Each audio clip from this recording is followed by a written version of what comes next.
Assalamualaikum kawan-kawan. Pernah dengar tak tentang kisah Raja Talut yang berjaya kalahkan Raja Jalut walaupun bilangan tenteranya sikit? Raja Talut dilantik oleh Allah menjadi raja.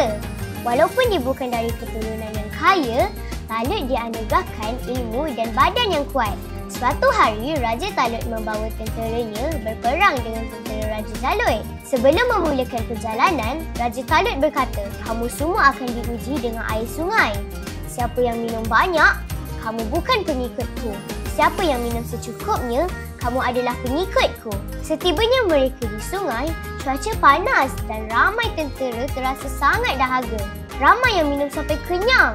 Hanya sedikit sahaja yang patuhi arahan Raja Talut dan minum secukupnya. Sebelum bertempur dengan tentera Jalut, tentera yang minum banyak tadi terasa lemah disebabkan kekenyangan. Tentera yang minum sedikit meneruskan pertempuran dan tetap yakin pada Allah walaupun jumlah mereka berkurangan. Alhamdulillah, akhirnya mereka menang.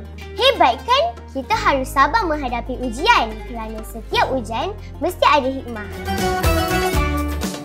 Kabago, protect your wrist with us.